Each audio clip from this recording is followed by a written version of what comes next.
Amerika Serikat dan Iran berlarut-larut setelah militer Amerika Serikat mencegat kapal yang diduga akan transit ke Iran. Perwakilan Iran di PBB menuding tindakan Amerika Serikat seperti bajak laut. Ketegangan perang Amerika Serikat dan Iran masih berlanjut. Blokade di Selat Hormuz semakin meningkat. Militer Amerika Serikat mencegat kapal yang diduga akan transit ke Iran dan melanggar blokade Amerika Serikat. Perwakilan tetap Iran untuk PBB, Amir Said Iravani, menuduh Amerika Serikat bertindak seperti bajak laut dan teroris dalam debat Dewan Keamanan PBB tentang keamanan maritim pada Selasa lalu.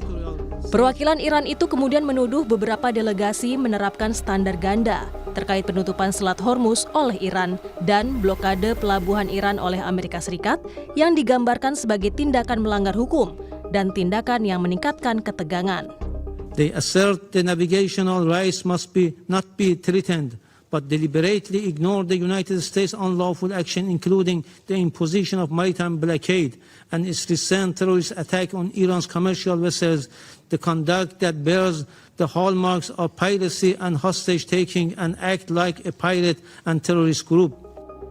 Menteri Luar Negeri Amerika Serikat Marco Rubio mengatakan Selat Hormuz setara dengan senjata nuklir ekonomi yang coba digunakan Iran terhadap dunia. Menurut Rubio, Iran membual tentang kemampuan mereka menyandera 25% energi di dunia. Ia juga menyebut kepemimpinan Iran sangat terpecah belah dan masih mengambil pendekatan garis keras dalam pemerintahan. The Straits is basically the equivalent of an economic nuclear weapon that they're trying to use against the world. And they're bragging about it. They're putting up billboards in Tehran bragging about how they can hold 25% or 20% of the world's energy hostage. Imagine if those same people had access to a nuclear weapon. They would hold the whole region hostage. If Iran was just a radical country run by radical people, but it'd still be a problem. But they are revolutionary. In essence, they seek to expand and export their revolution. Not just what they do in Iran. That's why they're with Hezbollah in Lebanon. That's why they've supported Hamas. That's why they've supported the militias in Iraq. Perang Iran dengan Amerika Serikat dan Israel diprotes banyak negara termasuk Inggris. Bahkan Perdana Menteri Inggris, Keir Starmer, dan Presiden Trump tengah berselisih pendapat soal perang Iran. Tapi uniknya, Trump mengeluarkan pernyataan ia sudah didukung Raja Charles III di sela-sela jamuan makan malam kunjungan Raja Charles III di Gedung Putih. He's so cute. We have militarily defeated that particular opponent, and we're never going to let that opponent ever. Charles agrees with me even more than I do. We're never going to let that opponent have a nuclear weapon. They know that. Dengan berlarut-larutnya ketegangan dengan Iran, pakar geopolitik dan keamanan Wibawanto Nugroho Widodo menyebut tujuan Amerika Serikat berperang saat ini bukan untuk kemenangan militer total, tetapi menghancurkan ketergantungan Iran kepada minyaknya. Jadi cara pikir Amerika itu adalah cara pikir yang close switch ya, bahwa tujuan dari peperangan itu salah satunya itu adalah mematahkan enemy will gitu. Jadi semangat berjuang, untuk berperang itu sudah tidak ada lagi. Caranya gimana? Presiden Trump saat ini karena kemarin itu belum berhasil untuk meruntuhkan rejim dengan high security conflict ya, pertama kali dilakukan sejak 47 tahun terakhir. Sekarang caranya itu bukan untuk mencapai kemenangan militer total, tetapi untuk menghancurkan center of gravity dari Iran. Apa itu? Yaitu ketergantungan Iran ya kepada minyaknya, produksi dan ekspor minyak sebagai tulang punggung ekonomi. Para pemimpin Eropa saat ini semakin khawatir ketegangan yang muncul dari agresi Amerika Serikat yang tidak beralasan di bawah Presiden Donald Trump terhadap Iran. Itu dapat meningkat dari guncangan ekonomi menjadi krisis politik yang lebih luas bagi Uni Eropa.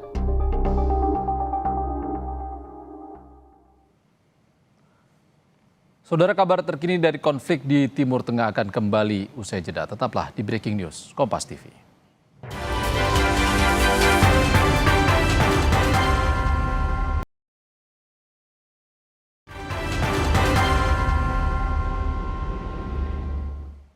Saudara, serangan udara Israel menghantam sebuah mobil di kota Gaza. 4 orang tewas dalam peristiwa ini.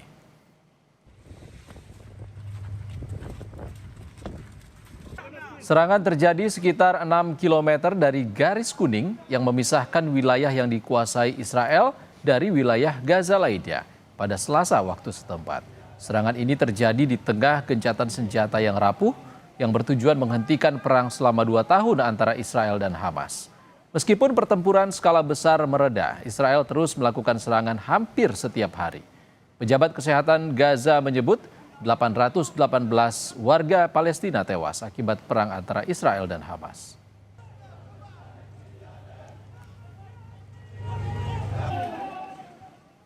Sementara praktisi sekaligus pengajar hubungan internasional dari Synergy Policies, Dina Praptora Harja mengatakan Iran yakin kalau isu nuklir merupakan framing yang selama ini menyudutkan Iran. Dina menambahkan Iran juga keberatan kalau program nuklir ini terutama uranium harus diambil Amerika Serikat. Hal itu juga yang memberatkan Iran untuk berdialog berdua dengan Amerika Serikat. Berikut cuplikan dialog bersama praktisi sekaligus pengajar hubungan internasional dari Synergy Policies, Dina Praptora Harja dalam program Kompas Petang. Pembahasan soal nuklir dalam perundingan berikutnya, Iran ogah-ogahan. Ini menghindar demi apa sebetulnya, Mbak Dina?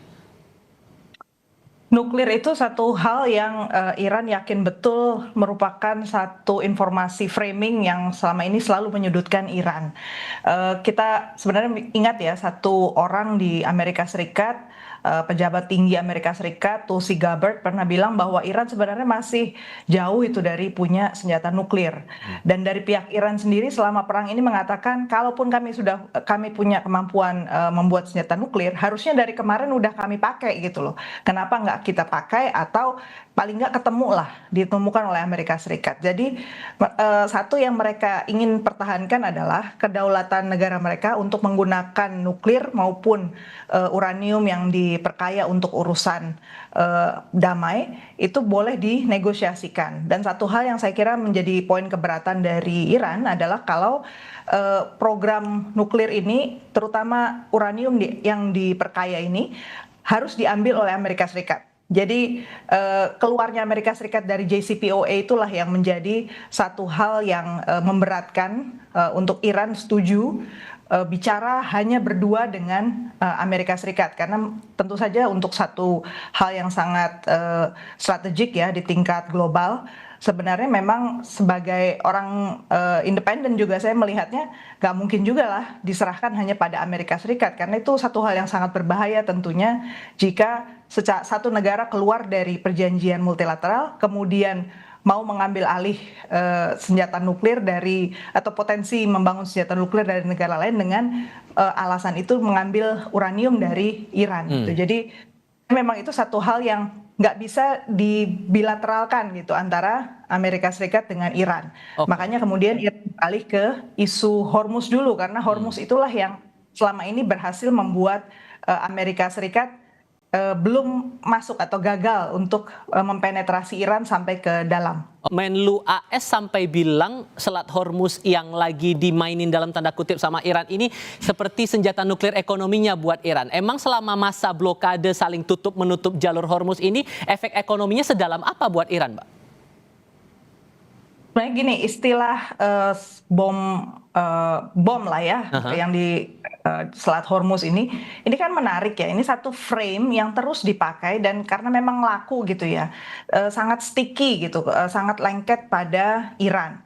Satu perjuangan Iran yang menurut saya paling berat dalam isu perang antara Amerika Serikat dengan Iran ini adalah bahwa Iran itu di-frame sebagai negara yang jahat, negara yang selalu punya niat buruk mengembangkan terorisme, negara yang mendanai hal-hal yang dilarang, ilegal, dan seterusnya. Karena 40 tahun dia kan sebenarnya diblokade untuk tidak melakukan aktivitas apapun. Dan Indonesia dengan Iran pun, nanti Bapak bisa cerita ya, kita punya hubungan diplomatik dengan Iran juga sebenarnya dengan berbagai macam cara kita tetap berusaha untuk meningkatkan hubungan bilateral, mengembangkan ekonomi, walaupun kita tahu secara internasional Iran itu diisolasi. Nah, bahasa yang selalu dipakai oleh Amerika Serikat adalah bahwa Iran itu membahayakan dengan program.